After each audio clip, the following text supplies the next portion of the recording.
All right, and welcome back. We're down to the final 5 days left. Hopefully, you've been here the whole time watching them. I keep them short for a reason, to keep your attention span. Maybe I've got new subscribers. Maybe I've gotten nothing but hate mail. I don't know.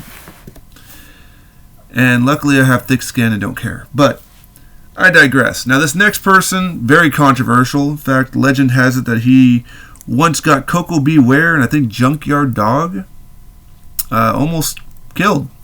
Well, in some serious trouble. Apparently, he invited him to a barbecue. Turns out it was a Klan rally.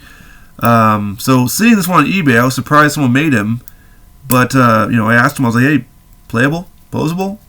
I need to build an old school custom fig fed known as the UWF, which I'm currently borrowing people from the Jax days to kind of start it up. But he said, yeah. I said, okay, I'm on board. It's all I needed to hear. Dick Murdoch. Now, I'm sure people are probably scratching their head going, who's Dick Murdoch? So his one real big claim to fame in WWE, WWF rather, was he was in the 1996, 95 Royal Rumble? Might have been the 95 Royal Rumble. I think he came out like number 27th or something like that. And he officially did get elimination because while they were dumping somebody out, he reached over and kind of helped. I don't think he was supposed to. They had to put it in the record book. So, yeah, Dick Murdoch. Of course, more of an old territorial type wrestler. The likeness is there. Definitely. So when I saw this, I was like, this would be perfect.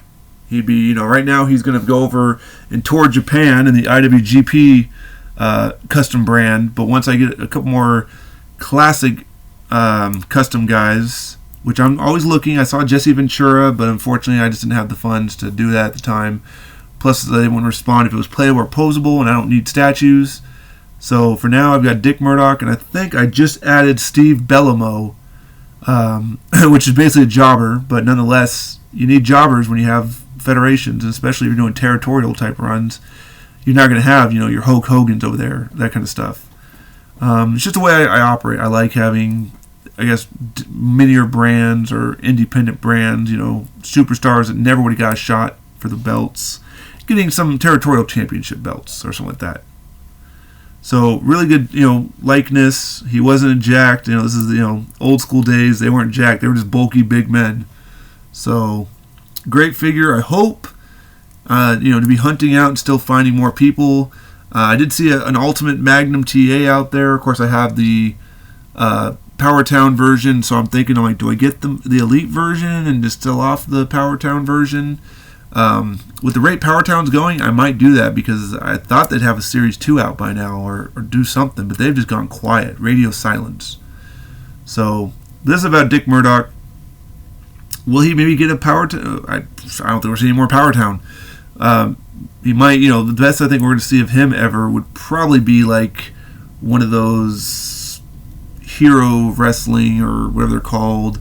The big, not the big rubber guys, but the ones like the Jeff Jarrett's and whatnot, those independent promotions. Maybe. I know he's no longer on this earth, so it depends on his estate. It also depends on if there's a need for him or not. I want to say he teamed up with like Dusty Rhodes back in the day, but I could be wrong. That could be someone entirely different. But yeah, he's definitely of yesteryear. So don't expect anything. You don't see a Hall of Fame induction of him ever because of his affiliation with one certain individual group.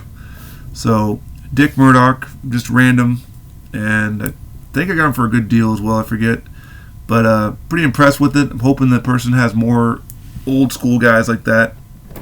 So, peace.